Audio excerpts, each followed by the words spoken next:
Welcome back to Talkville. We are back. It seems like forever ago that we were back, but you would know that because it's a weekly thing. But like Ryan was gone, Bryce filled in. I've been to Ecuador. Tom was in Ecuador.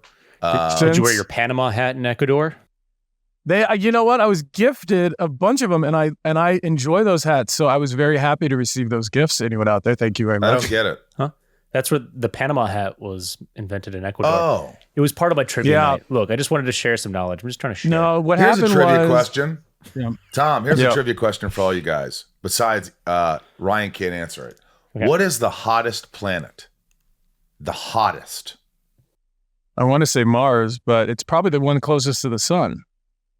Well, you'd think it was Mercury, which is closest to the sun, but it's not. It's Venus. Venus. Some people knew that because it's gaseous. What two planets rain diamonds? What? Supposedly they rain like diamonds. That's, I think. Oh, Saturn and Uranus. Uranus and Neptune. Boy, I bet there's a bunch of people who can't wait to get there. Yeah. All right, we're doing this. It's the Rewatch Podcast. We are going back, way back. We watch all these episodes. We talk about them with you. You guys call in. Blah, blah, blah. We love doing it. And a big shout out to all the patrons who make this possible. If you don't know what Patreon is, patreon.com/talkville. And when you join, you really help the show and you keep it going. And without you, we couldn't do it. So we can. Ryan, does this look weird? Guys like, does this look weird? Oh, good, Tom. Should it be this way? No, it should be from behind. I don't know, Bryce. No, turn it straight. No, not from behind. Straight. There you go. Tom's adjusting himself. It's his. I'm back in my office for it's last time in 4 Tom's months. back in his office. Anyway, patreon.com/talkville. There's a lot of perks, and we hope you'll support us. Socials: Talkville Podcast on Facebook, Instagram, YouTube, and TikTok. Talkville Pod on the Twitter. Write a review. We love the conversations that happen, and I like when people get really involved, and especially when they ask questions that you know they watched the episode, they're intrigued. A lot of the times, you guys know more than we do. We're not going to sit here and pontificate and sort of think we know everything about Smallville, because we don't. This fans probably know a lot more, especially since you've watched it so many times. And if you didn't get a chance to call on the hotline, it's 213-JET-CUTE. So call in, leave brief messages. We'll get to you eventually, I'm sure. Give yourself a leeway of an episode or two. Like don't call when it's too late, because these things have to be edited and all that. And the talkvillepodcast.com, tons of cool merch. Those damn Who's That have flown off the shelf. And there's tons of other great stuff that's just crazy. I can't believe merch does so well. It's a lot of fun because there's a lot of fun stuff, and I think that you guys are all about fun. I can't wait to get into this episode, primarily because it's my storyline. It's a rarity, but no. And Patrick Bergen's in it. Yeah. Well, it was just, we'll get into it. Without further ado, let's get into season 3, episode 8. This is Shattered. You weren't wrong though, real quick, because what starts in this episode and carries on the next one is Lex isn't just doing what he normally does, is, trying to figure out Clark. He's literally on his own trip. Yeah. It's fun to watch. And we're thinking, all right, what's going on? What's happening to him? Who's doing this? Is it on his own accord? Is he, I didn't even remember. I had no idea. I was like, what's going on exactly? And so by the time we got to Asylum and we kind of got through that, I was like, oh shit, some things are going on here. By the way, Ryan, as we know, he said was gone. He did a camping trip with his dad. Yeah, it was really nice. That was beautiful. Yeah, it was great. Yeah. Tom, would you ever go on a camping trip with your dad? Oh, yeah. When did you ever do that? Trick question. No, never. I've never done a father-son activity ever in my life, except when my dad would visit or something occasionally. Eat your steak. Never. That's what I always think about you when you mention that. Eat your steak. It was Denny's. Was it Denny's? Denny's, you said, yeah. I'm pretty sure it was Denny's. Eat your steak. At least I got a steak. Title was Shattered. Aired November 19th, 2003. Director Ken Biller. Writers Ken Biller. Ken wrote 5 episodes, directed 4. This is the only one he did both on. Guest star Patrick Bergin as Morgan Edge. I don't know if you remember him, but he was in a movie with Julia Roberts called Sleeping with the Enemy. On set, I remember when he showed up, I was like really intimidated, and he couldn't have been a nicer guy. Nice, he's a big guy. So nice. He was a big guy playing a bad character, and I could remember that movie, and just could be so intimidating. Yeah. Lorena Gale as Claire Foster. She died recently. She's been in a ton of stuff. Yeah. She was very serious. I remember working with her. She was fun, but not fun. She was just kind of like very professional, did her job. I tried to make her laugh. I'd mess her around, and I think she was just like, oh, this guy. But that's how I roll, man. So God bless you. She probably called Michael Ironside before she came to the show, and he told her all about you. Michael Ironside. Michael. Kwesi Amya as Darius. I'm sorry if I messed up. Queasy? It can't be Queasy. It's probably Kwesi Amya as Darius. Darius, I love that guy. I do remember working with him. He just was really fun. I remember him laughing a lot and just kind of enjoying the set. And he was fun to work with. Michael Benyar as Jameson. And, hey, Michael Dangerfield is a security guard. All right, how are you? How are you, Michael Dangerfield? Hey, you were great in the show. Synopsis: Lex's paranoia reaches a boiling point as he fights to uncover the truth behind his grandparents' mysterious death and his father's involvement. Clark tries to help his friend get a hold of reality by uncovering who is drugging him, but ends up hurting the ones he loves by getting them involved. Yeah, this got dark. There's some dark stuff, and I like when Smallville gets dark. I don't like the fun-loving next on the CW, beautiful people, bullshit situations. I like when we, I like when it's kind of grounded or a little just goes on the darker side. You guys all caught up on a BPBS? What's that? The beautiful people, bullshit situations. Oh, the BPBS? Yeah. BPBS, yeah. The BPBS. Oh, next week's episode's gonna be so good. Next week on an all-new CW Smallville. Lana's hot.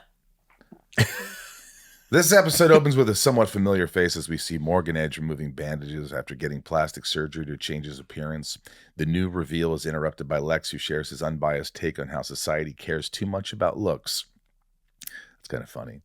Did you guys catch it all? Patrick Bergin trying to match the former actor's sort of cadence? I did. I thought it was cool. I noticed that. Lex goes on to push Morgan for the truth about what happened back in the day with his grandparents' strange death and his involvement with Lionel. Was this done because Rutger Hauer wouldn't or couldn't return? Obviously, Bryce. For some reason he couldn't, or maybe it was too expensive or something, but he fit in perfectly. He said something. There was one line he says, it was one word. And the way he delivered it was so great. It was in the teaser. What was it? He was like, my nose or something. He said one word, and I was like, it was gripping. It was just like such a great delivery. I don't know. I can't remember exactly what it was. That night in his office, Lex is reviewing footage of Morgan Edge's confession to insurance fraud. As Lex goes to store the footage in a safe, we see an assassin sneak in through the ceiling, take aim, miss the shot. Instead, he takes out Lex's security, then fires 10 more unsuccessful shots. Lex breaks away. What? So, worst assassin ever. Worst. I mean, this isn't a marksman. That red dot, he's like, let me get the red dot over on the Lex. Yeah, like, not such a he would marksman. come from the other side behind him. And then what I really missed from this episode was the scene where Lex gets all his security guards together and just is like, what the hell are you guys doing? What is the deal with security? It was more like Richard Marksman. Richard? Like Groucho Marksman? No, Richard Marksman, like the singer. Yeah, like the singer. Instead of a marksman, it was Richard Marksman, the singer. He was a hazard. I thought it would have been cooler.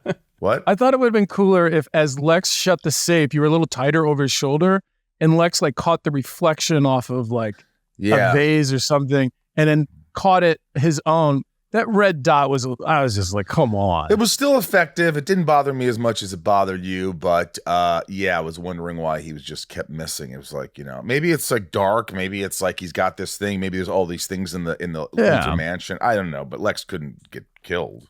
Lex breaks away, knocks down the assassin, leaps through his stained glass window, making escape. I thought that was cool. I wasn't expecting to jump out a window. Yeah. And then limp off into the woods. Well, he still misses me, Richard Marksman. It reminded me of the wolf from a couple episodes ago. Remember the girl who could turn into a wolf and jump through a window? Yeah. Interesting. This is the same window that Chloe falls through in Kinetic. However, when she falls, she gets hospitalized while Lex is able to park her out of it. Parkour? Parkour.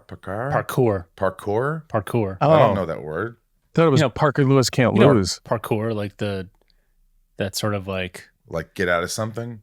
No, like when you jump on street things in an interesting way. That was a terrible way to describe it. You know what I mean? That what it's called? Parkour? Yeah. I don't think it's called that. Well, there's like you run up on there's like something it's called. Well, there's parkour. That might be the thing. Yeah, that's what it is. I'm wrong. I don't know things that others do. The next day, Clark finds Lex stowing away in his barn, afraid of the repeated attempts of his life. On his life, Lex shares his suspicions of Lionel, reveals that Morgan Edge is alive, and asks Clark to keep him hidden. Clark goes back to Lex's office to retrieve the footage. However, he finds the safe empty and Lex's office completely untouched. Clark talks to another security guard who is Dangerfield. How are you? He's lying. It's only when Clark uses X-ray vision to see a shard of stained glass that Lex's story starts lining up. I thought that was cool. Otherwise, you'd think, what's going on here. And boy, does Lex hold on to that shard. It's like, don't you see? It's a shard of glass. I'm innocent. It's like, dude, I sharded it in my pants. Clark returns to share the news with Lex, who is still hesitant on getting anyone else involved in case this corruption goes all the way to the top. So instead, they decide to corroborate their story with none other than Chloe Sullivan. Yes. Clark picks it. I noticed that it's really Clark and Lex as the main characters throughout these next couple episodes. And, you kind of see Pete here and there and Allison. Lana has a little bit of a part. And Erica Durant. Well, a lot of her stuff is pretty isolated, especially in the next episode. Her stuff's pretty isolated away from Clark. A lot of Lex's stuff is isolated away from Clark. Yeah. Clark picks up Chloe, returns with her to the barn, concerned that she may be in trouble too. However, when they get there, they find Lionel Luthor meeting his parents, asking the whereabouts of Lex. There's a moment here. It's so short, and if anybody has time, go back and look. When Lex is looking out of the barn through the little break in the wall, and you see the group shot of all of us, you'll see Allison break into laughter. And literally because she's laughing, she turns and puts her head on my shoulder. But I'm watching, I'm like, I rewound it a couple times. I'm like, she's cracking up right there. Really? They used the take. They used it, but she literally goes, it's from behind her shoulder, and she laughs and puts her head on my shoulder, and she's laughing. It looks like Annette said something that just made her laugh. I don't know. It's really funny. Huh. That's really funny. Lionel tells Clark about Lex's psychotic break and his delusions. By the way, I was watching and I left the room, but I could hear the show. And I noticed that I just watched it again. John's trying not to laugh. John Glover's trying not to laugh. The only one who's not laughing is Annette. I don't know what happened, but we're all cracking up in that shot. Sorry, I got a kick out of it. No, I like that. But I noticed that every time Lionel's talking to Lex, he always says, Lex, son. He always says Lex and then son. Just listen more. Like in those episodes, I noticed it. And I started going, he's going to say Lex, son. Like they go together. I was trying to remind him, maybe trying to appeal to his little sympathy he has. Maybe. Yeah. It's a game. Talkville is brought to you by Factor. What would I do without Factor, Tom? I mean, you'd be hungry. I'd be hungry. I just look. I spend so much money on these delivery services for food, and I could order all these beautiful, wonderful meals from Factor for a fraction of the price I spend either on groceries or ordering, food in at my house at night. And there's a reason why Factor is America's #1 ready-to-eat meal kit.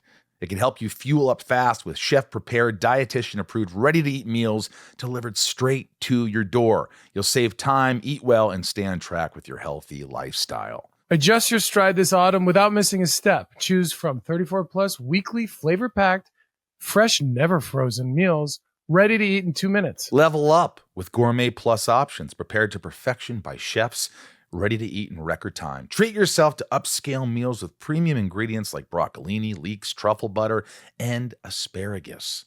Need an extra boost to help support your wellness goals and feel your best as you tackle a busy autumn? Try Protein Plus meals with 30 grams of protein or more per serving. And guys, there's so many meal options, 45 plus add-ons, including breakfast items like delicious apple cinnamon pancakes, bacon and cheddar egg bites, and potato bacon and egg breakfast skillet.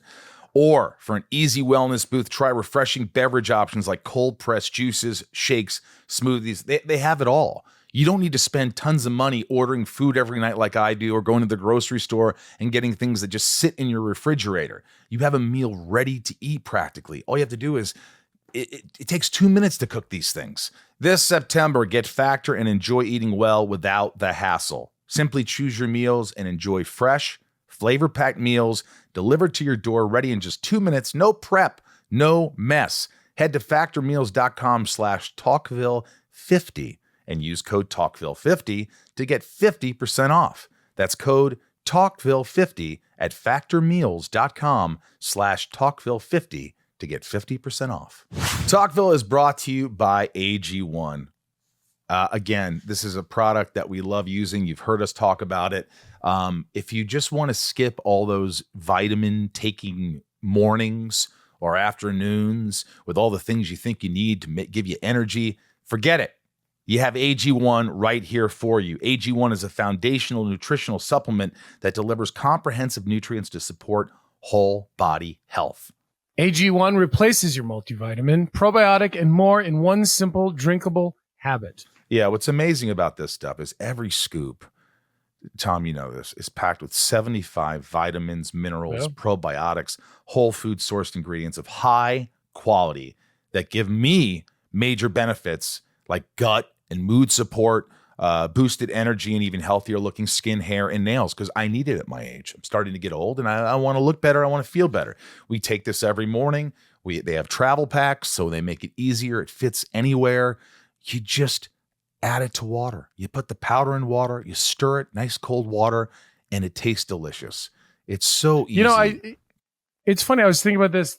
This is a true story. I was at a con last weekend, and I was feeling a little slow, and I remembered I had an AG1, and I put it in water, I stirred it. And one of the things I remembered was how easy it stirs. Like it's not this like clumpy little thing. It's like it really just mixes with the water so easy. You could just drink it down and you feel better. And I had more energy throughout the day. Yeah. And look, your AG1 can be delivered to you every month. It's super easy, and it's easy to make a daily habit of. I'm doing things like every morning I make my bed, I drink my AG1, I feed the dogs, I go outside, get some sunlight, and I'm ready for my day. And, they say bad habits take 20 some odd days to break. So start a good habit with AG1. If you want to take ownership of your health, try AG1 and get a free 1-year supply of vitamin D and 5 free AG1 travel packs with your first purchase. Go to drinkag1.com/talkville. That's drinkag1.com/talkville. Check it out. Lionel tells Clark about Lex's psychotic break and the delusions he's creating. He pleads for Clark to return Lex to get the help he needs. After doing this, Clark returns to the loft to find Lex mumbling a mockingbird nursery rhyme and rocking a blanket who he thinks is Julian. Creepy. This was a little odd. I thought he was doing a bit? Yeah, I thought he was like, oh, I heard my dad say something about a psychotic break. I'll show them a psychotic break. Oh, I thought that's what was going on. That would have been cool. But it wasn't ironic. Is that what it? It was serious. But you know what? I think it would have been more effective if when Lex is looking through the hole, he hears something like a baby crying. Maybe I missed it because the next scene he's holding the baby. That's why I thought it was fake. I thought he was he heard it and then he's like, He should have heard a baby sound. They should have put a baby like crying in the background, and then that gets Lex away from the peephole to go wherever he's going. You're like, what was that? Was that a baby? That would have been much more effective, and they didn't do that, and I don't know why.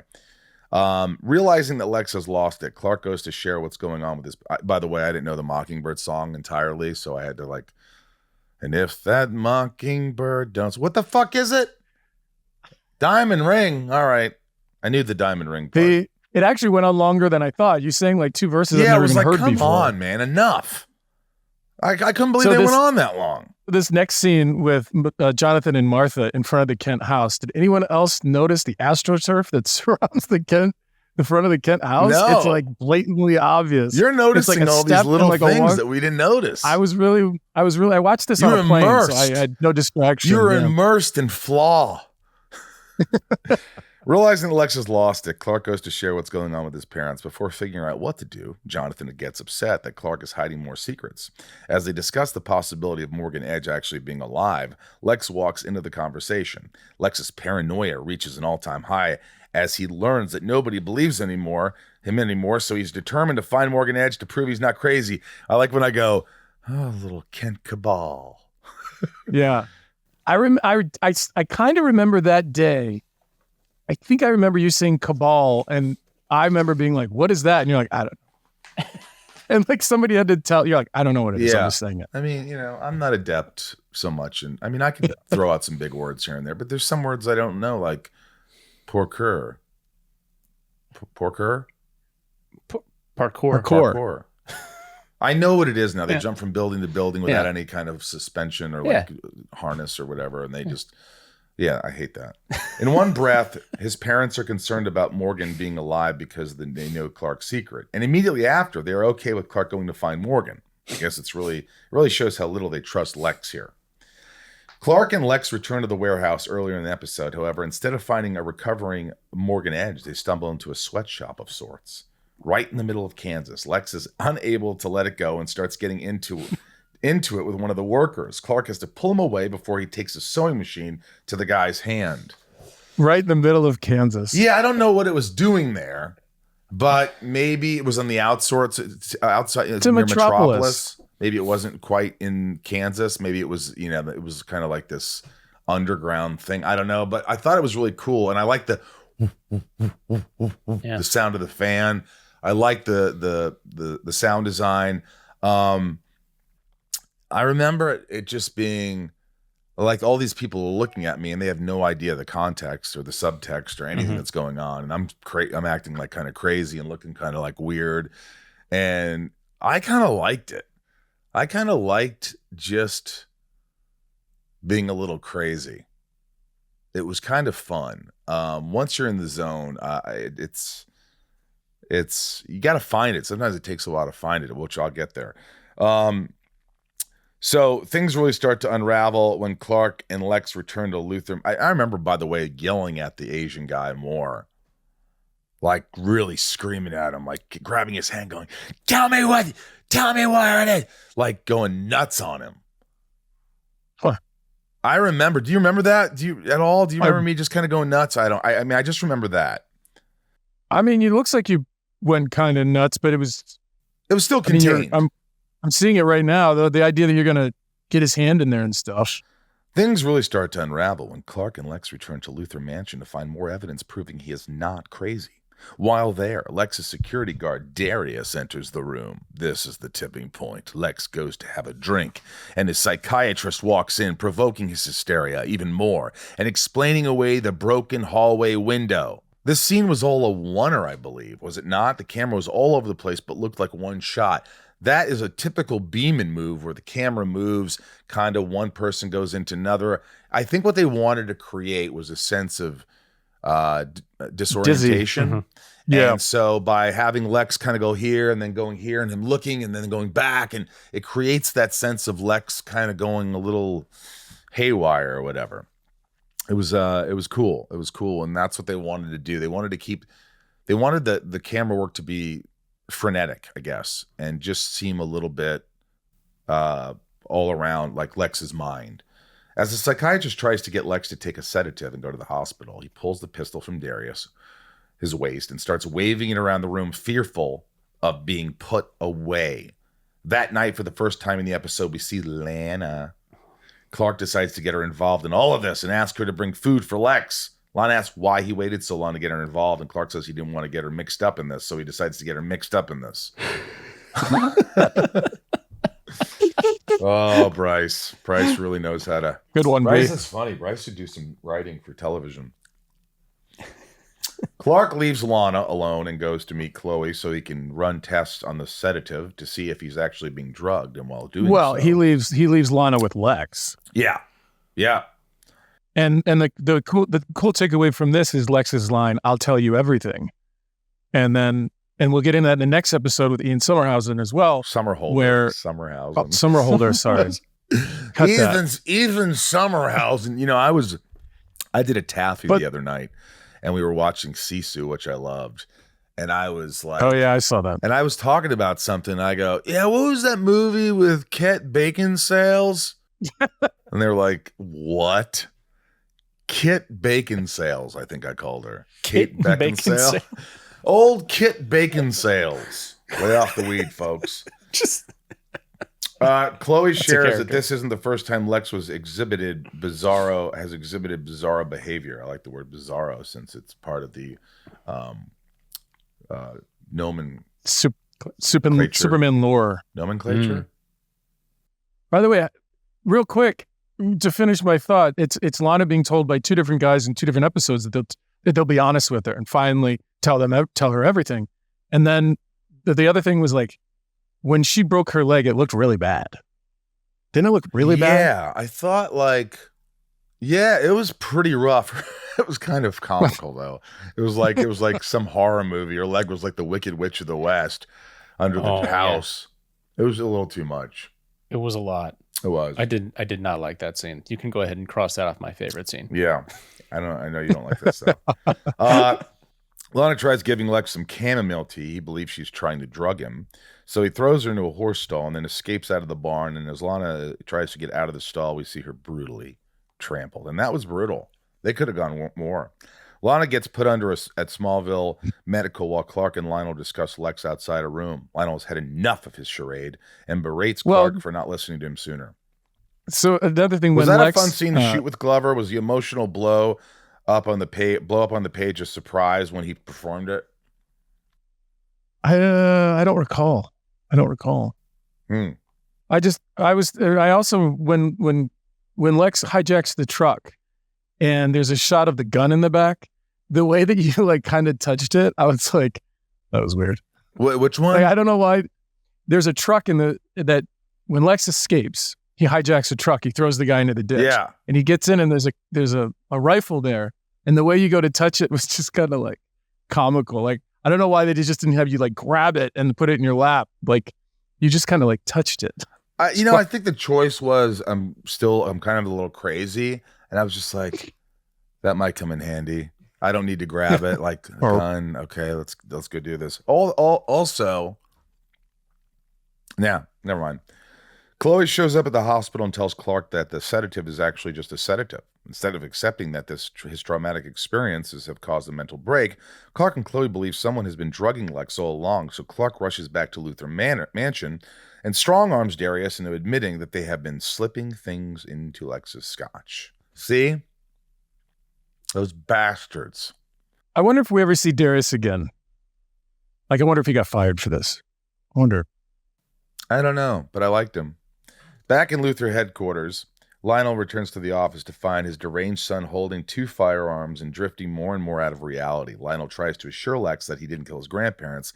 Lex starts waving around his gun more, talking about Julian's crying, and yells at his father to tell him where Morgan Edge is.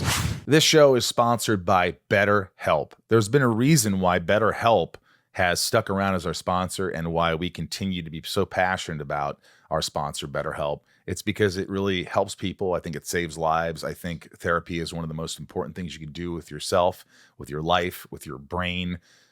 We all have these thoughts. I have thoughts that just keep going a million miles an hour. And if I don't let some of it out and talk to someone about it and sort of understand why I'm thinking things or why I'm going down this rabbit hole or down a dark path, if you get therapy, it really honestly helps you stop doing certain things that you don't like about yourself and many more. I mean, talk about anxiety and depression, Tom. Well, it's funny, as you were talking, going down the rabbit hole just now, it occurred to me that a lot of times when people think about therapists, it becomes a very like a brainy sort of thing. I got to figure out my brain. But a lot of times when I've dealt with therapy, I feel like my heart is helped as well. And that might sound cheesy, but it just, I don't know. It just occurred to me when you were talking. That. It helps your heart. Yeah. It does. It makes you understand things, at least for me, so much more clearly. Therapy and BetterHelp gives me a place to get out of those negative thought cycles so I can find some mental and emotional peace. If you're thinking of starting therapy, give BetterHelp a try. It's all done online. Just fill out a questionnaire, takes you no time at all, and get matched with a licensed therapist.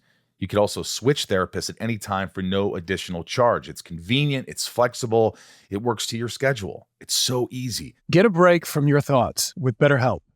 Visit betterhelp.com/talkville today. Get 10% off your first month.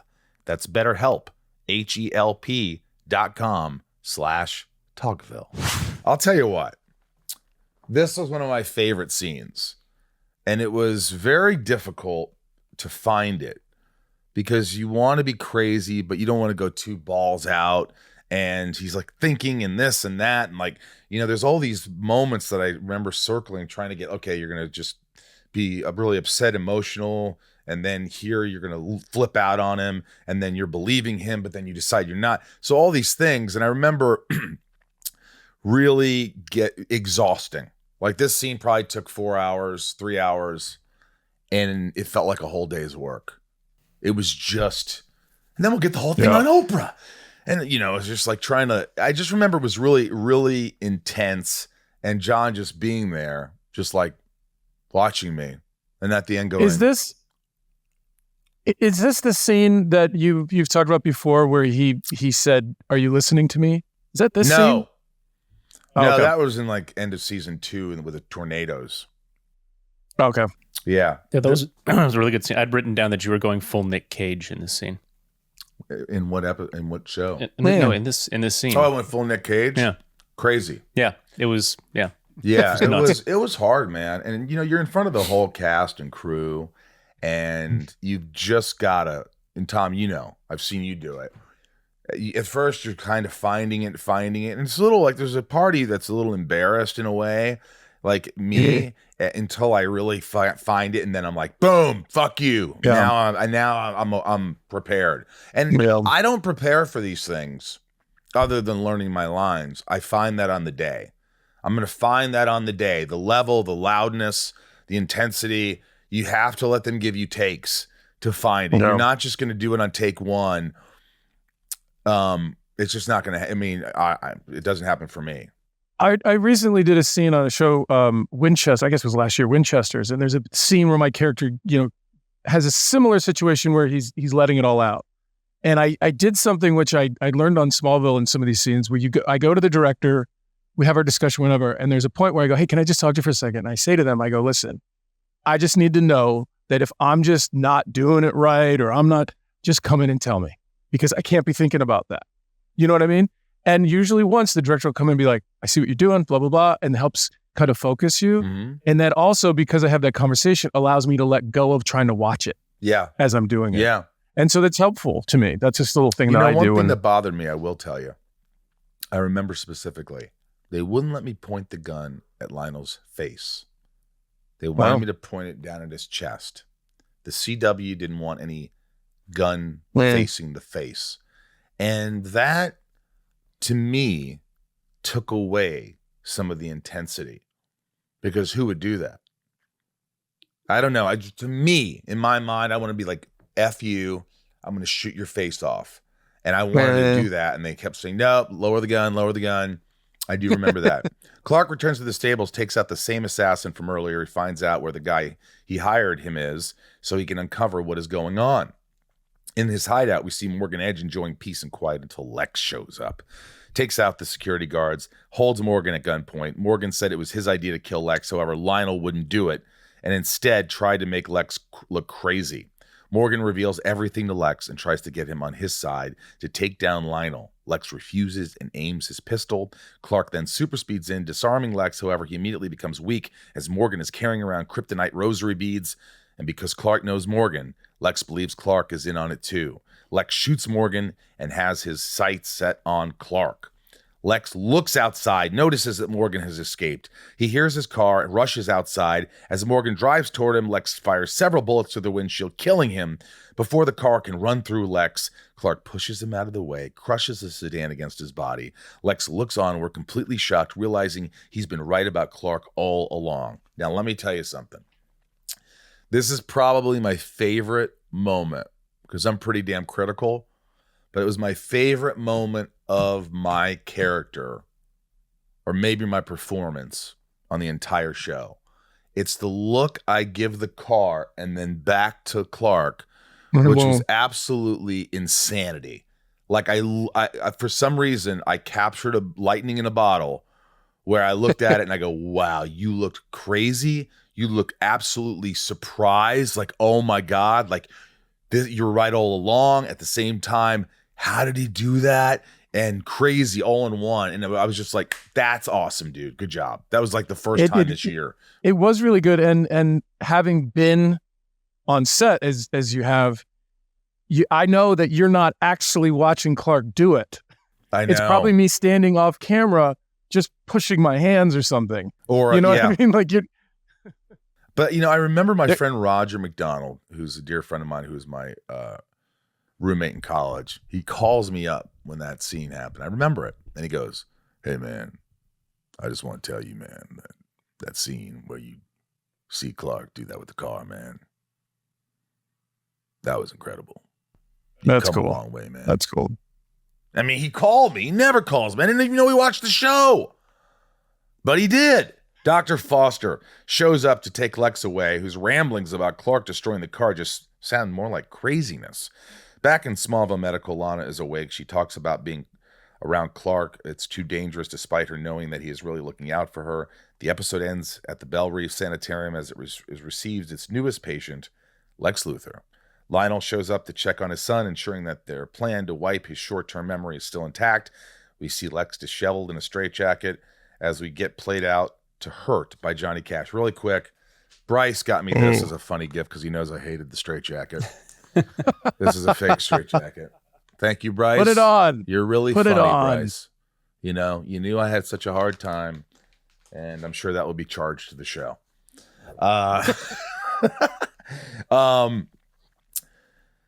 This was awesome. The fact that they got that song, the scene with me and Lionel where he looks emotional, what he's doing, but he's a bastard. You're like, what? That's crazier than Lex. And how effed up I look. It's just so, like, that was so intense and sad. And I really love the way it was shot. I really, and back and forth with Lana and Clark, that whole thing was just beautiful. I really, really was impressed with this episode. So so they strapped you in a straitjacket, right? Yeah. Like they did. Yeah. So in a down the road, I have an episode where I'm in a straitjacket.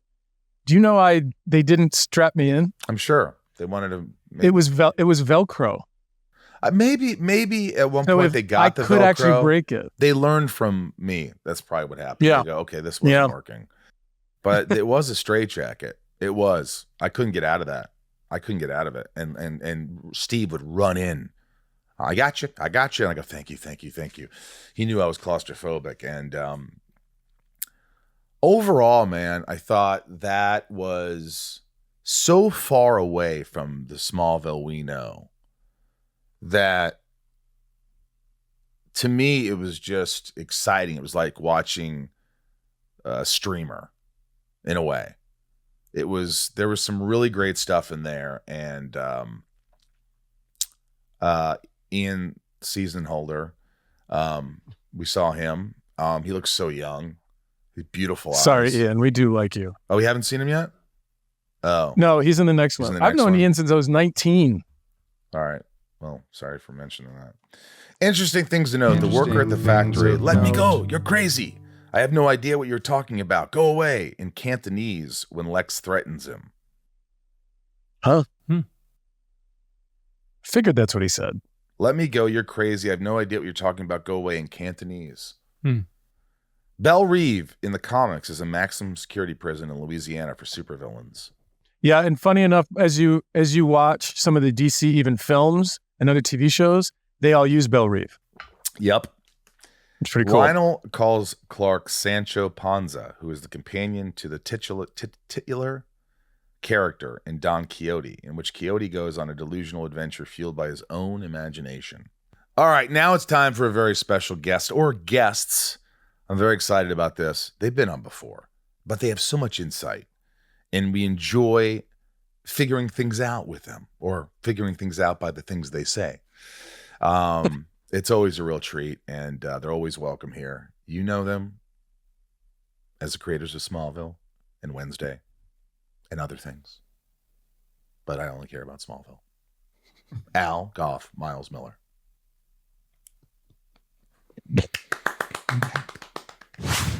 So Al, Miles, the episode is Shattered. Thank you for joining us again. You've come on a few times. We want you to continue for the rest of the series. This is a blast. There's so many people out there who continue to watch, who continue to listen, who've seen Smallville over and over, now watching it again since this rewatch podcast. And you both look great, by the way. Very, very astute. So do you guys. Thank you. I also, real quick, I want to say, just a few weeks ago, I was driving home from the airport, and I have this thing because it's always late at night. And I do this thing where I listen to Michael's podcast because it keeps me awake and entertained. And you guys were on, and you talked a lot about Wednesday. And I thought, it was so nice to hear you guys' voices. But the insight that you had about how you worked, with the director and how you got the show going was really cool to hear, because people don't get to hear those, how did we do it moments. So I really enjoyed it. Oh, thank you. So what do you remember? Did you guys even get a chance to watch Shattered, or is it something you did, Al? Yes. Yeah. No, what's been great about doing the podcast is actually going back and watching these episodes that, frankly, I completely forgotten about, in terms of I was so involved in the beats and the surprises and the twists and turns of that episode. It was I couldn't believe it. It was when Lana breaks her leg, it's just oh my God. So gnarly. By a horse. Horror movie. Wow. Ryan did not like that. Ryan was like, I did not care for that. He did not care for that. Not care for that. I didn't either. I was I can't believe we did that. Some of that stuff, and it moves so many twists and turns. I mean, so much happens. Yeah. I always gravitate towards things that are darker. I love horror, and I like this episode because, not only because it's Lex-centric, but it's just intense. Well, maybe a little. But what do you take when you watch an episode like this again? What's the first thing that comes to mind? How do you feel about it? I thought it was, I thought it was great, and it really held up, and it was really well. Ken Miller, who was a friend of ours who wrote and directed this episode, did a fantastic job. You're great in it, Michael. I remember this always being one of my favorite episodes of It's This a Memoria, which Miles directed, are always my two favorite episodes of this season. So, and just watching it again, because by the way, I don't think I've seen it since it aired. And then, you go back and you watch it, and like Miles, I'd forgotten most of it. I couldn't believe it, what was going on. I think there's a little bit of Lex seems fine, and then suddenly he's paranoid. There's a little bit of did I miss something moment? It wasn't your typical, it wasn't obviously a freak of the week. It was just main storyline. Lex, Tom said something about how Lex wasn't interested in Clark and what he's done and who he is. It was all about Lex's journey. Is he crazy? Is he not? Is his father guilty? There was this and I had forgotten, I go, is Lionel behind this? Is he? And what I take from it is Like I was pretty amazed by, especially the last scene with the Johnny Cash song. How classic, right? That was also difficult to get. That was like we were so happy we got that song. Yeah, because that was like a huge get. Was that expensive? I'm sure. It was, but the issue was, and by the way, he had just died like 2 or 3 months before, and before that, it had been very hard to get his estate or him to license to film or TV. So we were like, this is a huge swing, and we Madonna Wayne Reed, who is our music supervisor, made that happen, which was fantastic. But what I noticed was Lionel, he's done this. You know he's guilty of doing this to Lex, but then the tears in his eyes and that, you're like, what? This guy's crazy as F. He's crazier than Lex. I mean, this is just ridiculous how he could be emotional, but at the same time, so evil. How do you write something like that? How do you... Hair. I just couldn't believe the hair. It was just like, it's so long. It's just like insane. It's so long. It was Pete Glover hair in season 3. Yeah, he was peak, and then he does that amazing. He shaved it at the end of the season. No, I don't think a lot of fans realize this, but it's sort of, I don't know what you call it, but the fact that Lex is bald and he's got this full mane of hair and like, just, it's almost like subconsciously or inadvertently, or maybe not inadvertently, but he's rubbing it in. Oh yeah, 100%. Yeah, exactly right. That was the idea. But I think what's interesting about Lionel is, because every villain's the hero of their own story. I think in his mind, he legitimately loves you, and he's doing this to help you and protect you, even though he clearly orchestrated the whole thing. Yeah. Right. I mean, I guess what happened with, I didn't understand with Darius. He got shot and didn't get shot. What was that about? He's like, he fake got shot. He basically, that was the whole ruse? Opening was kind of was staged to make Lex crazy. Yeah. And depth of the shard of glass. It was interesting, wasn't it? Yeah. Yeah. And then it really was. A lot of like good boo moments, a lot of good reveals of people. What I was laughing at was I was like, wow, I didn't realize Clark and Darius were so tight. Exactly. Good point. You're like, tell Darius I said hi. I was like, have we Darius? No. And then, like, what about Patrick Bergen? I mean, he was great. He was great. That's one of my questions is, could you not get, what's his name? I didn't go blank. We couldn't get Rutger back. And and to be honest, and look, Rutger is such a presence and so iconic, but I'll be honest with you, after seeing Patrick Bergen, I was like, God, I wish we'd had him as Morgan Edge in the first episodes. Like, yes, he was great, but what he did was he was friends with Rutger, and he went back and actually studied the episodes Rutger was in to kind of match some of his mannerisms. And he did it. He did it. The word manner. Yeah. So I thought, because it was one of those things where it was like, we need Morgan Edge back. Rutger wasn't available. We're like, oh God, are we going to do the crazy plastic surgery thing? And weirdly, I think because you're doing, the Lex, going crazy episode, is that it all kind of plays into where even Morgan Edge doesn't look like Morgan Edge. So yeah, you buy into it. Yeah. Yeah, without the Lex storyline, and it was just a guy who did if the episode revolved around a guy getting plastic surgery, it would have been weak. Yeah. Yeah. The whole ending is such a huge pivotal moment for the series. Lex finally sees everything and then is put away. I mean, such a great beat. Did you have a problem from the studio for such an intense episode? Because I know that the studio loved to see, you got to have Clark, you got to have Lana, you got to have, all this stuff going on. And yet this was a departure from all that. And it was such an intense episode. Was there some, did they give you a little bit of shit because they were like, this is too dark, it's too intense? It's like, do we want to go down there? Or was it easily approved?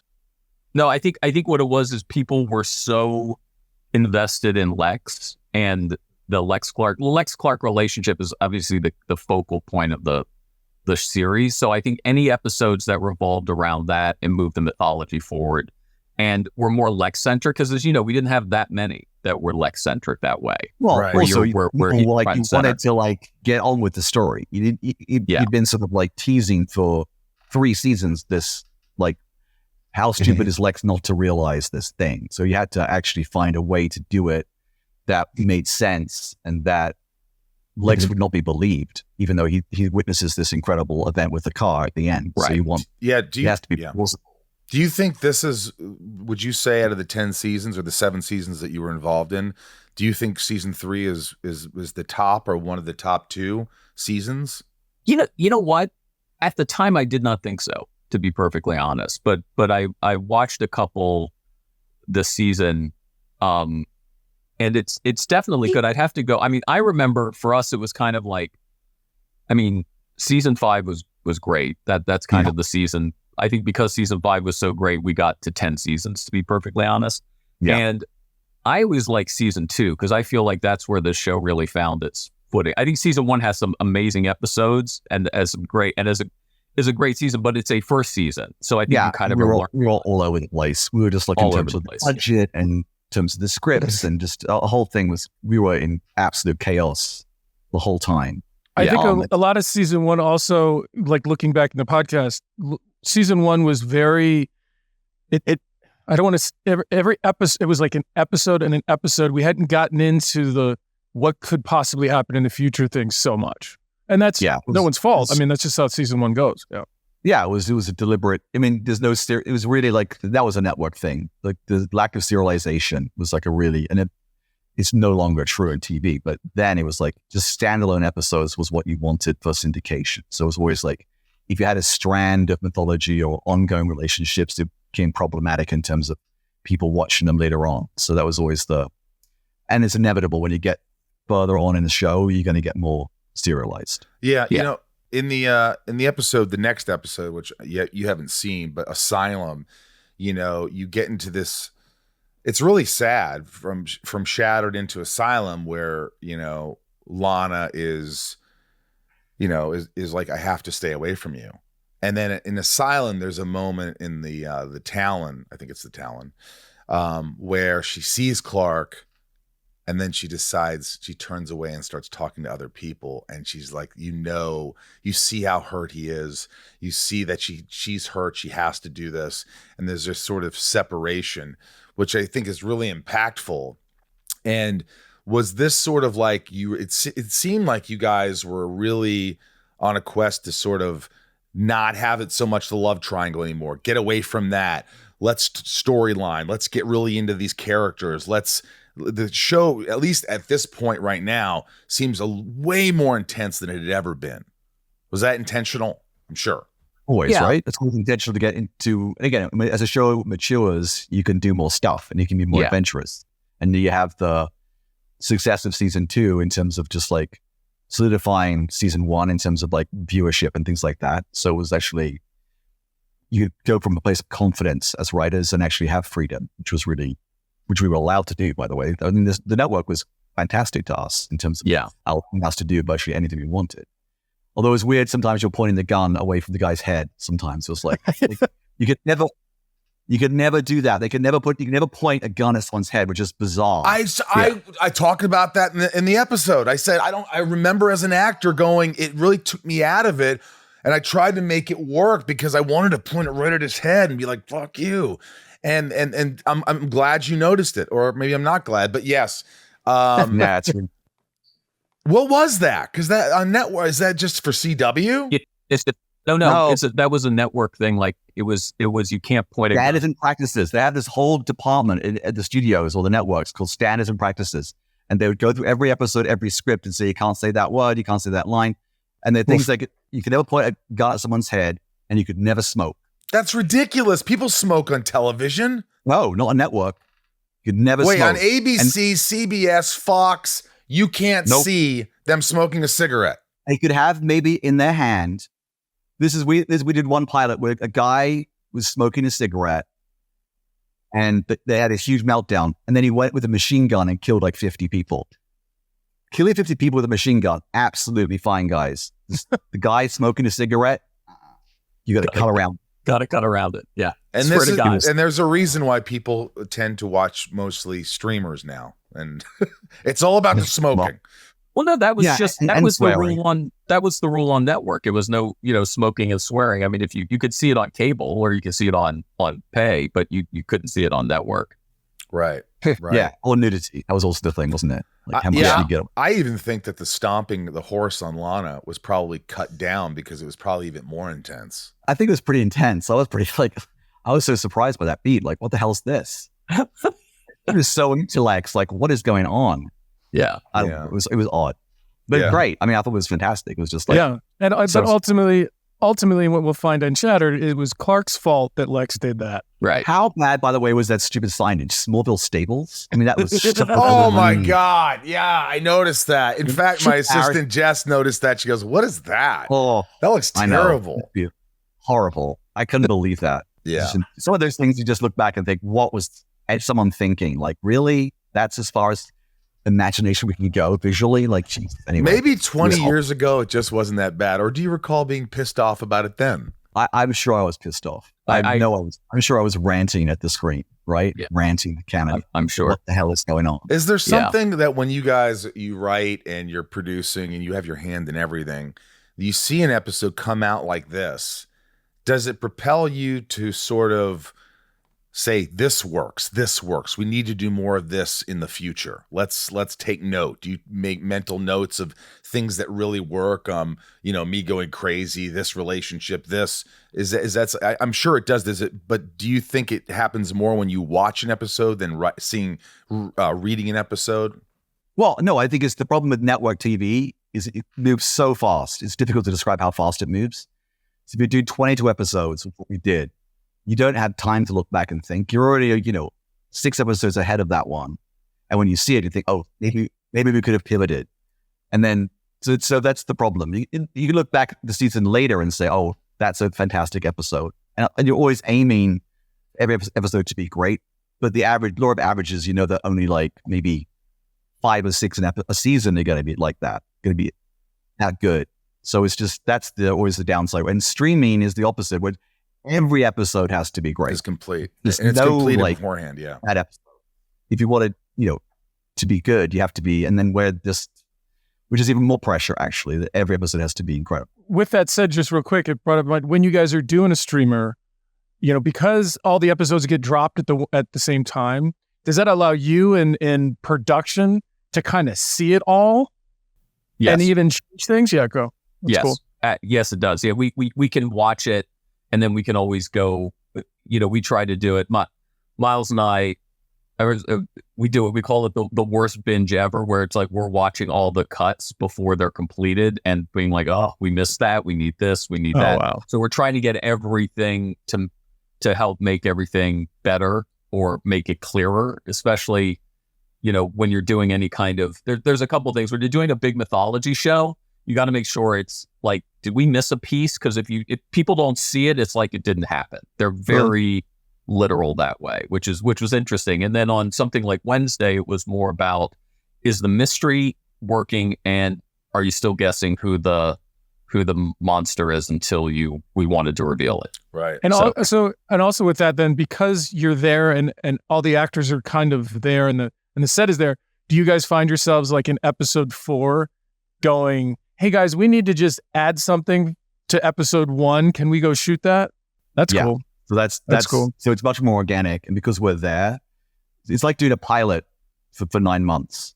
So it's just it's super intense, we're constantly adding stuff, picking up shots. It's just a really organic and never settling until it's really like the last day is complete mayhem. Wow. What was the sweatshop doing in Smallville? Yeah, was it making like hoodies or like Lana's pink like? But why was jacket? it there? How could it be there in Smallville, Kansas?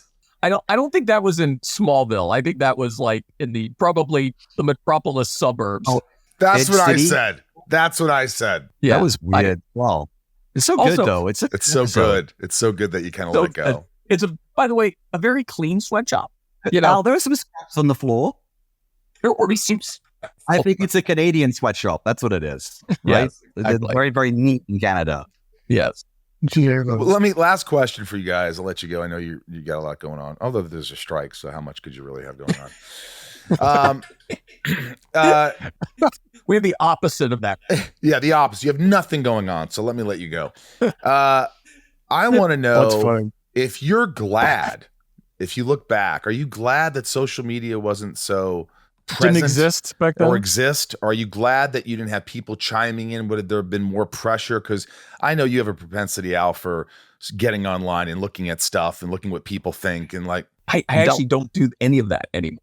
No, I literally stopped. But back in the day, because it was the early era of social media, so it wasn't like Twitter and but it was KryptonSite.com. Yes. Well, it's KryptonSite, or it was Ain't It Cool News. Yeah. So, and you know what's funny is a lot of times you go on. I said there was one on Ain't It Cool News, which is a site that they hated us. And I remember the first season, one guy would be like, third week I watched it, third week they fucked it up, and you're just going like, but then I remember Ken Horton going like, yeah, but he's still watching. So he goes, when's he going to stop watching? Season 4? Yeah, but I think actually it's something that question should be something that you guys should answer, because I think it's changed actors' lives completely. I'm very glad we didn't have. I'm glad we didn't have cell phones on set. No one was distracted, going like this in between takes, taking pictures constantly. I've been on sets in the last couple of years where I've had to say to the first AD, even the director, can we do something about the phones? Like it's just ruining our focus. You know what I mean? Like, and then when I did this thing in Italy last year, and the first day we had to stop production. We go, okay, whoever wants a picture, now's your time.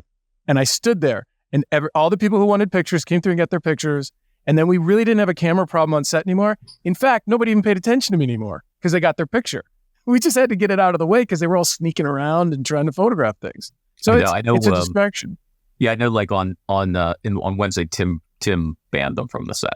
So, yeah. But then you had the weird thing of what the PR and marketing folks want actors to do is have all this behind the scenes content, which they can then drop once the show comes. It's a weird message, and they want. It's insatiable in terms of how much they want. Like, where's the behind the scenes stuff for the actors to make sure they can get it? And then they're not going to get it because Tim won't have cameras on set, or phones on set. So it's like I've been on 2 sets, and separately, they've gone to actors and nominated them as that person who does that for the fun actor person who's into it. And I'm like, you're doing a job that like people should get paid for. And they're like, no, but it's fun. I like it. And it's like, all right, Guys, this has been awesome. Is there anything else you want to mention that when you watched the episode you thought of and you just really enjoyed, or something you took from it? I mean, it was a really big, I think I sort of forgot what a pivotal episode it was for the series, as Miles said, where Lex really thought Clark knew. What's funny tragic at the end is Lex is being dragged away, and he's the only one who's actually knows everything and is right, and it's everybody else is working against him. And the fact that even Clark bails on him to protect his own secret is great. You know what I mean? Like that's even for Clark, that's what he has to do, but he literally leaves his friend there to be dragged off to an insane asylum. Yeah. So, does it bother you? Does it bother you now? This is more of an ego question for all of us. But that, sometimes you'll see the top 100 TV shows of all time, and Smallville's not even on the charts. Or do you feel like Smallville doesn't get the credit it's due? Or do you feel like we did get a lot of credit? I just kind of feel like we made the list of one of the longest running TV shows. Yeah, but do you think it gets the credit it deserves? Because I personally don't. I don't want to like sit here and sob story me, but I just feel like, it was the first of all of these, and it doesn't get the credit. It was the first time you saw something like this on television, where it was like a movie every week. It was like professional, film on film, with the production value so high and the story, and they made it like a movie every week. And, look how many shows took from that and went on to succeed and become so huge. And I'm just wondering if you feel like, we didn't get enough hype. Well, I think it's a different time. And I think there's always a genre show. It was on the WB, which got no award love whatsoever. But as Tom said, it's like the fact that it went 10 years is a mark of what it meant to people and what it is. And the fact we could all sit and watch the episode, and it's actually very timeless. I mean, Yeah. It totally works emotionally. I think if you watched an episode, I'm not to denigrate another show, but I'm sure if you watched The OC or One Tree Hill, it would not hold up the same way that show does, right? I mean, that's a really episode. Visually, my takeaway from the show was like, it's visually really still exquisite and beautiful. Some of those scenes with the Kents and the farm, and even the backdrop of the other farms, the distance, I forgot about how it looks like it's painted. It doesn't look even real. It's so beautiful. So I think all those things have influenced the Marvel Universe, no question. And that it is one of those pivotal shows that helped the era of superheroes happen. So I think, whether or not it's recognized as that, I don't know, but it definitely was and is. And I think people can acknowledge that. And if they don't, then that's, they're missing something. I think what Michael really wants is if you were to watch an episode of Arrow during the credits, the last thing you would see would be brought to you by Smallville. Or thanks to Smallville. No, I think, look, no. I think the fact that, the longer we stick, guess what? We win because it's 20 years later and people still watch the show. Oh, yeah. And you guys can go to conventions and still fill big halls. It's just like it. And as Miles said, it's a timeless show because there's something about Superman that always resonates. And, I say it's, one generation's heresy is the next generation's gospel. And that's really what this show became. I mean, it's because it was on the air for 10 years. It's so embedded in people's psyche that, that's why I think, to be honest, they've had issues making another Superman stick, right? Because it's just this was every week for 10 years, and we unpack so much. It was fun, not to be. It was good, I look at some of these Superman movies, and they're not good. I think we did a better job. I think we told the story better. I mean, it's not arrogance on our part. It's just like everything clicked on the show. You guys were amazing in the roles. There's not been a better Lex, not been a better Clark in my time. Anyway, I think Henry Cavill's I think I don't know him, but he doesn't. I don't know if I'm compelling as an actor. So I think there's something very relatable and human about both your portrayals of those iconic characters that resonates still, right? And I think that's why the show lasted 10 years and why it, I would say, spawned imitators on that network. So, and no one quite, they're imitations, they're not the original. Well, it all started with you guys. So thank you once again. We love you both. I hope you'll come back more and more. And it's always just fun to hang out with you. I know the time is escaping us, but we have nothing to do. So we love you. Thanks for joining us. And Thanks. All right, we love you guys. Thank you. Thank you, guys. Bye. Thank you very much. Bye. And now it's time for the Hotline, also known as Michael's Love Line, per Bryce. Talkville Hotline. Bryce is on it today. Let's get into it. Hey guys, Vera here from Minnesota. I'm so glad we're in season 3 together. In the episode Shattered, we see Lex make a pretty big shift into this really unstable guy. I'm thinking in particular about the scene between you and John where Lex confronts Lionel in his LuthorCorps office with a gun. Where did you get your inspiration for playing this version of Lex? I think there's a crazy inside of me and a crazy inside of everybody. And you keep it at bay, and you don't, very seldom have I ever lost it. And I remember certain things in my life of craziness that I don't need to talk about, but like that triggers that I would think about. I think one of my strengths is the ability to lose my cool. My dad had he was quick to turn.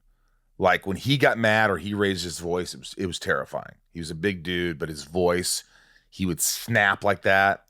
And that's sort of like what I wanted Lex to be going through, like those kind of snapping. Well, but at the same time, that might have inspired you. But what you did with Lex is you kept your intention going about what you were looking for, like where's Morgan Edge, so that when you end up seeing everybody, when you're in the straitjacket and you see everyone else's faces, the audience feels bad for you. Yeah. Like, you know what I mean?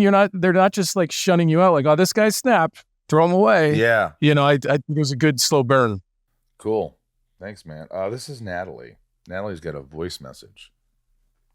Natalie?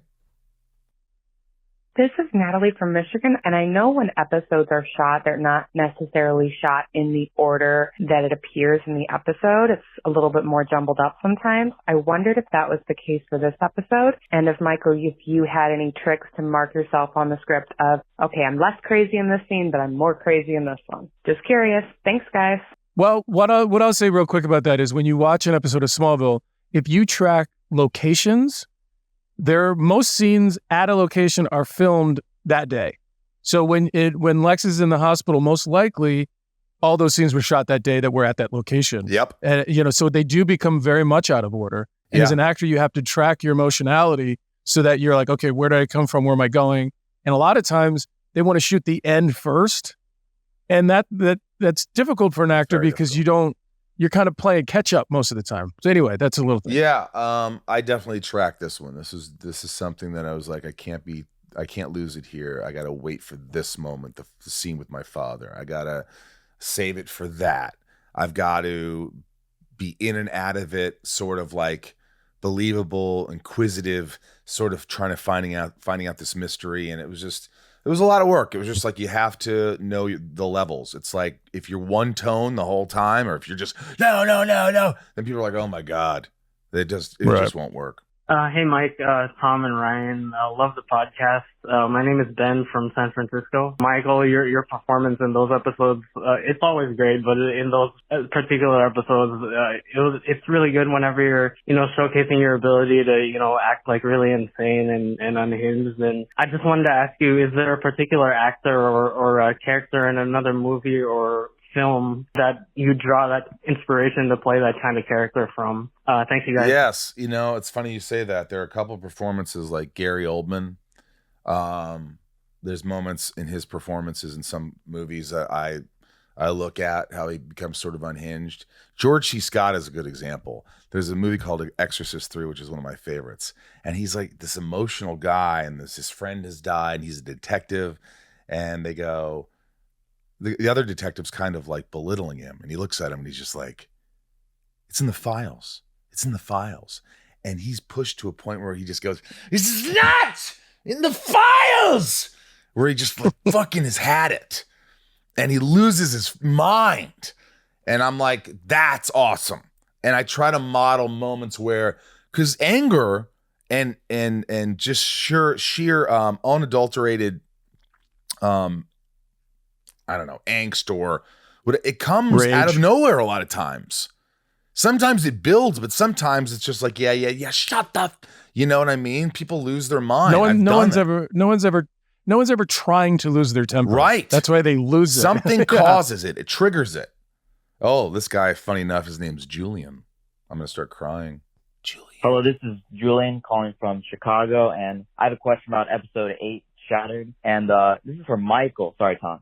Michael, would you consider this episode and maybe next episode your biggest challenge as an actor? Having to be crazy and out of your mind, not knowing who's against you, who trusts you. Like, would you consider this to be like your biggest challenge you've had as an actor in your career, or have you been challenged further years later in your career? I'm curious to know. No, thanks, man. That's a good question. I think this is one of the most challenging things I've done. A lot of times you're not given that stuff, that depth, that sort of all around, the ups and downs, the peaks and valleys, the subtleties, the intensities all in one. And you're not given that opportunity. So a lot of times people don't get to see that. You don't get to be challenged by that. And so this was overall really awesome to do. And it helped me find things later in the show that I know I could tap into. But, I think this, to answer your question, I think. I also want to do a quick shout out to like the crew that we had that allows an environment for an actor to sort of go there and feel safe in that 100%. environment. And that doesn't always, I can't imagine having to play this kind of episode as a guest star. Not that would ever make any sense anyway, but a bunch of front of people that you don't know, that would be extremely difficult. And, I will say, the crew was very supportive. Like, I remember some takes where I'd do something. I look over at JD, the camera operator, and he looked at me and he'd go, That's cool. You know, just like, or Chris on Steadicam would be like, he'd look at me and goes, awesome, man, awesome. Or like little things like that. Or Steve would go, he'd tie my tie and go, keep doing what you're doing. You know, like things like that. The opposite of that is I did a movie and the camera operator, it was like the first day and something was happening. The director was already like losing his mind. And I turned, like I would do on Smallville, I turned to the camera operator. I'm like, hey man, what's your name again? And he goes, I can't talk to you. Oh my! And I was like, really? He goes, we're sorry. And I was like, all right, I guess it's going to be like that. Like I wasn't insulted, but I realized I was alone. That's for sure. Oh my God. Hey guys, this is Rob from Dublin in Ireland. I'm an actor as well. Obviously a change in character for Rutger Hauer. Did you guys enjoy working with Irish actor Patrick Bergin and his choices? I felt he kind of brought more of a grittier kind of feel to the character. Also, Rosie, your performance in Urban Legend is still one of my favorite movies, man. Getting to work with Robert Englund, I'm sure that was a blast. And also, check out an Irish movie called Leap Year. I also got to work with Amy Adams. It's a terrible movie. Thanks, guys. Bye. Leap Year, terrible movie. Don't watch it. It's a piece of shite. Yeah, we said that before. Patrick was awesome. We loved working with him. He was intense, but he was a sweet man. He just tapped into it. He actually wasn't intense. He just tapped into it when the camera was rolling. And thanks for Urban Legend. That was a fun movie. It was my first big movie, and where I had an integral part in the movie. And it was fun. They cut out a lot of stuff that made really good sense for my character's arc, but it was still fun. It must have been funny to have that guy go in and out of his Irish accent on set. Oh yeah. Just like be someone intense and then, all right, we're having lunch, are we? I would hear his accent sometimes even when we're doing scenes. Hey guys, Michael here from Bendigo, Australia. Were the cast encouraged to ad-lib in scenes? For example, in Michael's manic ramblings in this episode, was your dialogue and mannerism scripted and acted verbatim? Thank you. Michael, usually it was scripted for a show like this. But I did get to improvise a little, especially when I'm losing my mind. I'm getting mad. It's things that make me like, shut up. No, there's little things that I would do that just felt natural that they would add. You made a choice in this episode that really surprised me. When you were with Lionel and you walked past him, you have the gun and you rubbed your head. I felt myself go, no, don't touch the makeup. And I'm surprised you did that. Like you must have just been in it because there's no way you would have ever touched your head on purpose. Like you must have just been out of it. Yeah, that was a choice. That was a really interesting choice. Yeah. Hi, this is Dante calling from Bakersfield, California. So I really felt like both Tom Welling and John Glover, as well as Michael Rosenbaum, I felt you guys all did a very well in this episode, very powerful performance. My question is, when it comes to motivation, is it a movie or rather an episode, a script, or the actor that really pushes you to further your skill? Thank you. I think it's a combination. I think for me, it's like what the other actor's giving you, and if they're not giving it to you, you have to imagine them giving that to you, but you also play off someone, so it has to feel right and balanced. But like I said, performances of the great George C. Scott, Gary Oldman, certain moments in movies that I go, that worked. I take mental notes of what works, and also how people really lose their cool, and you know, I had friends who were just some crazy friends growing up, and I'm like, oh my God, they're just going crazy right now. I could tell you stories that make your head spin, but I don't know. Tom? Yeah, I mean, there's been an episode I talk about a lot, Transference, that's down the road. I referenced a movie because it was literally Face Off with Nicolas Cage and and John Travolta. And one of the things that I was able to pick up from watching that movie is the movie establishes very quickly very big mannerisms of both characters. And I remember being like, I need to find one or two things that Lionel does.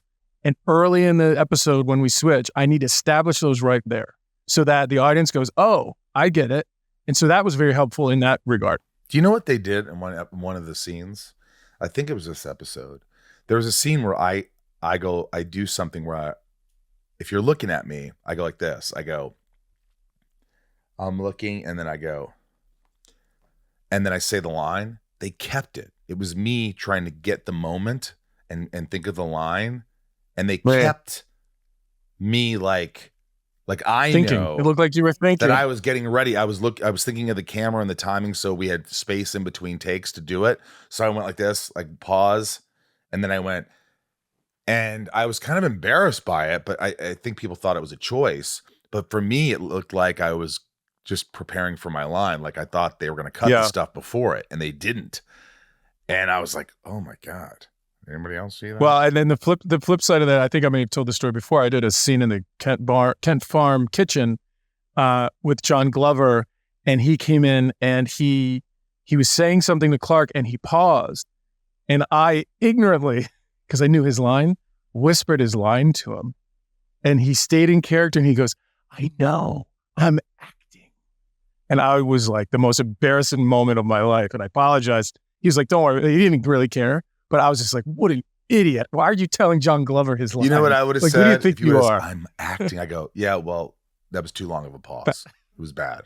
No, I would have fucked with him. Here we go. Hi, guys. DeAndre from Dallas, Texas. Michael, I think this is one of your best episodes because just the way you acted. And how was it to act crazy, if that's the best word to use? Like, how did that feel? Were you able to bounce in and out in between takes? Or was it like throughout this entire episode, each day, did you have to remain that way? I'd love to hear what you think or what do you have to say? So thank you guys. Little podcast. Thanks, man. Good question. I think that, Tom has said this before, but I have always been somebody who action, finding it, cut. All right, I'm fine.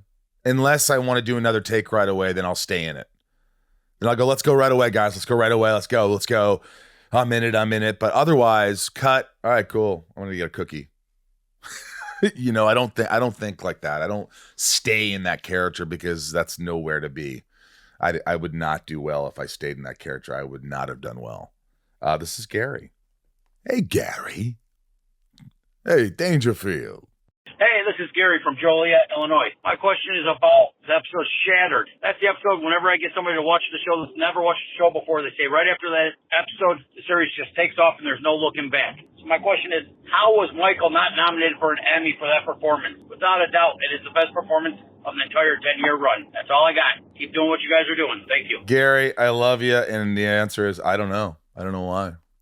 I don't know. Because you know why I always say this? It was CW. And they weren't going to give the CW a nod. I always had a theory, and I had to sort of accept this, that because we're on the CW and the way the show is edited, that you never really get to see somebody pull off a performance that's not edited. In a film, it's different. You get to really sit with characters and really kind of let them breathe in the environment. But in television, it cuts so quickly that it's like, I mean, listen, the performance was great, but I think that from an award standpoint, they just don't, I don't know. Well, but other TV shows, it's the same thing. It's not a movie, and they get nominated, but but not on the CW, like you said. I just remember them talking about it and trying to, get me nominated. I was like, really? Oh my God, that'd be cool. Great. And it, it's what it was. But I was proud of all you could be at the end of the day is proud of your performance. That's all you could do. Yeah. International folks, Marco, Tom, what was it like working alongside Michael while he was acting crazy in scene? Was he different on set? It's not like I remember you being different. I know that there was a heightened level of focus even in between. And, if you watch Clark, what I try to do is just sort of not get caught up in it and try to be objective, but I really care about this guy. There was probably less goofing around. Yeah. But I don't remember, I just remember being unlike Lex to be this way, and I tried to run with that. Yeah. You were always very supportive. Always. Rosenbaum rating. Ryan, what do you give it? And now, 2. Tom. Rosenbaum rating. 2. 2. I was gonna say bomb just to get your reaction. No, I would. 2 roses across the board. Death and save count. 1 dead. Lex kills Morgan Edge. 1 save. Clark saves Lex through 8 episodes in season 3. 9 dead. 14 saved. Series 68 dead. 84 saved. Ryan's favorite scene. You got one? I do. All right. This was tough because I know the answer's gonna be. These are 3 incredible scenes. Scene 1, Lex versus Lionel. your Nick Cage scene. Mm-hmm. Scene 2, the car smush, and scene 3, the Johnny Cash montage. Jesus, man, those are hard. Yeah. That's hard because this was difficult, but because the cool factor is the last scene, the Hurt song. The acting one like is with Lionel, and this car smash is like that one moment that's holy shit. So you're wondering, and Ryan kind of likes those. Yeah. So what would Ryan choose? It's a crapshoot. What do you say, Tom? 2. You say it is the car scene. The car scene. Yeah, because the way Lex looks back and all that we talked about, I'm going to say that too. Yes. Yes. Yeah. It was all of it. I mean, it was that whole sequence and like the acting, and then there was a cool effect. Were you in it? I was in it. And then, I saw your reaction at the end. I was like, holy shit. And now what? He saw it happen. Yeah. And now everyone thinks he's crazy. Right. The irony. All right, well, look, that is it for this episode. I think we could talk about this episode for a long time. It was fun. Stick around next week as things get a little kooky, and we talk about season 3, episode 9, Asylum. Now, there's a lot of stuff that goes on in Asylum. A lot of special guests. It's fun.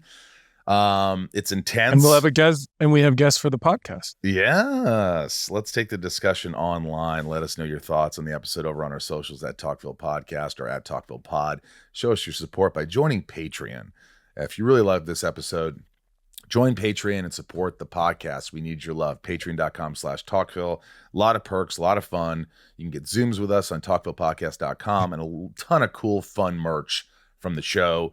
And if you want more info like merch from the show, hotline number, all that stuff, you can find in the description. You can go on my link tree on Instagram. You can find it on Talkville handles. Write a review. Spread the word.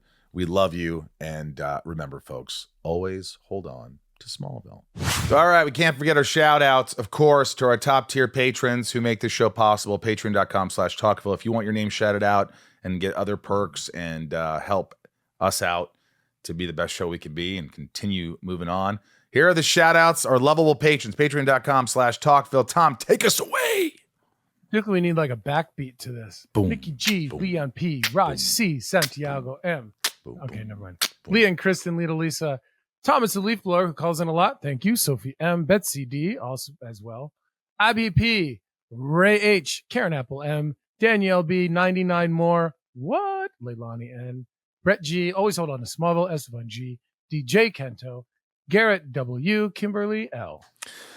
And now it's time for Tom N, Jason W, Osama A, Lana rhymes with banana, W, Nancy D, Brian G, Sarah W, Amanda R, Teddy 127, Michael P, Theo M, Ryan R, Jordan M, Hillary B, Randy B, Craig G, Christy R, Karen P, Derek G, Jarrell, Heather and Greg, Nico P. I made Talkville say butts. Hey, I got to go back for a second. When I go Lana rhymes with banana, It's W, Lana. The reason I do that is because on Smallville, just so you know, Lana, is that people would ask, is it Lana or Lana? And Lana is more Canadian. And so when I see it, I just immediately say Lana, and then it's rhymes with banana, which is also kind of funny. But that's why I do that. But it's Lana. But it's Lana. Eric K, Clark's mom, Kristen V, Craig C, Ashley, Ryan, Nanine W, Stephanie K, Darth Achilles, Finky, Tamara H, Stephen F. Damn, who's that? Jeanette E, Deadvid, General Zod, Big D, General Zod, Doug R, Carlos C, Tommy Z, Boston 68, Ken G, Corey L, Mr. Home Arcade, Amanda K, Jesse C, Claire M, D Brown, Karen Nira M. I actually said it right. You said it right. El Don Supremo. Leslie V, McBurts, Ginger Moose, Christoph S, Michelle M, Drew, Brittany S, Marisol P, Veronica Q, Sebastian F, Sourpuss Cranky Pants, Matthew and Lincoln B, David G, Carol B, The Coopers, Marion Louise L, CGO, Cindy C, Nikki L, Shannon Fofanon M, Brian S, Tina E, Matt R, Anthony R, Jen T, Jess D, Cassie B, Felicia R, Felicia R, Danny M, DS, the RN, JS, and Robert G. Thank you, guys. We love you. Couldn't do it without you. I always love shouting your names out. If you find anything that you want a cool way of saying your name, maybe we'll figure something out. But there we go. We love you.